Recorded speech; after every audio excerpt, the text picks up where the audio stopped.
Hey, thanks for watching. Mars has just moved into its own bounds in the sign of Aquarius, and Mars has also just moved into the third decan of the sign of Aquarius. The first decan of Aquarius is ruled by Saturn, second decan is ruled by Mercury, and the third decan is ruled by Venus. So now, what does the third decan of the sign of Aquarius mean? Is like, as per Yavana Jataka, the third decan is a man with various weapons wearing a garland of golden moons. His shape is boar-like. His form is frightful. So we can now directly link this with Purva Bhadrapada Nakshatra, where Mars is currently making its transit. So Purva Bhadrapada Nakshatra is pessimistic.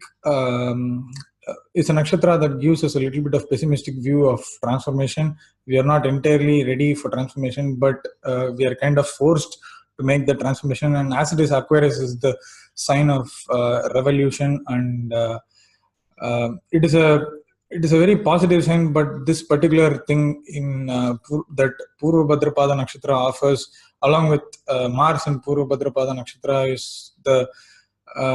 is a forcefulness to make a transformation, but still the Martian energy is also going to push towards the transformation that we are making. It might not necessarily be a major transformation, because the transit generally works with the natal chart, an individual natal chart, and the relationship to transits and time law techniques has a lot more to say. But still, this is a general view in terms of Mars proving to be having its own desire, especially in the sign of Aquarius, which is the sign of revolutionism. So it's not necessarily that we are kind of rebelling against something, but it is something like we are kind of trying to make ourselves appear in a new or a unique manner. So that is something that we will have during this period. Especially Mars is placed in its own bounds. I think if I share the screen here, it will be more easier. So this is the Bindu astrology software that I use, which was developed by Ishan Kazini of Bindu Astrology.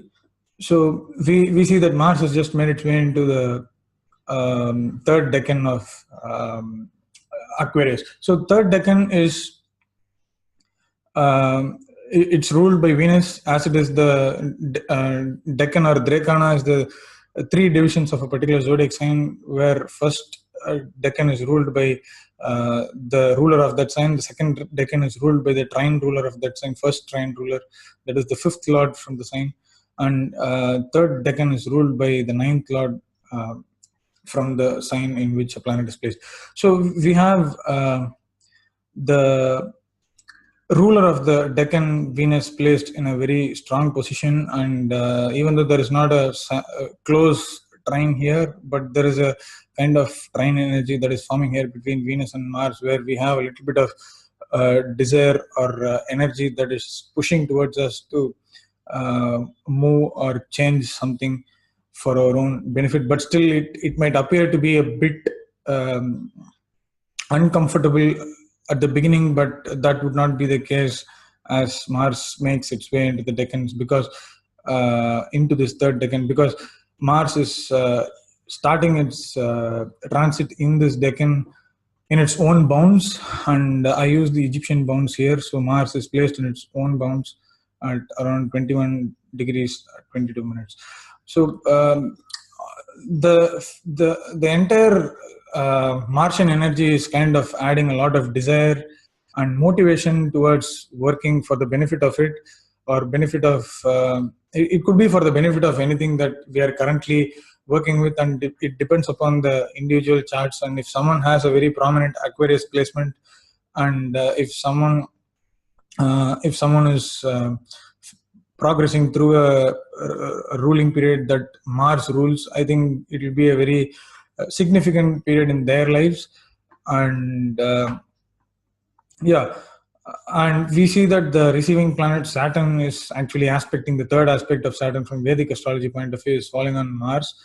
And this is a positive and a constructive reception from Saturn that Mars is having. So we also tend to have a little bit of honesty, not a little bit, but still we have honesty going towards everything, and we are kind of pessimistic or even reluctant to take the shorter routes, and it is better if we don't take shorter routes, as it is we have Jupiter placed in Scorpio. So any short routes are against the natural law of human nature. I think we'll be having so much of hurdles and troubles. So it's better to stick to what the nature of law or the law of nature offers us. So it's one and the same. So it's good to use this period to our favor, because the energy levels are high before Mars moves into Pisces, because Pisces is not a very energetic zone for Mars, because Mars kind of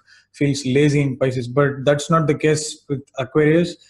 With the relationship that it has with Saturn and Venus as the Decan ruler, and Mars being in its own bounds, I think it's a good time to progress quickly towards whatever we are trying to do. So I hope this gave a unique perspective in terms of analyzing with bounds and decans, because I'm trying to use it a lot in my transits, as it offers a much more deeper view of things that are actually happening. So, and I'll see you next time with one more video. Like, hopefully it'll be an interesting video as well. So thank you so much, and I'll see you next time.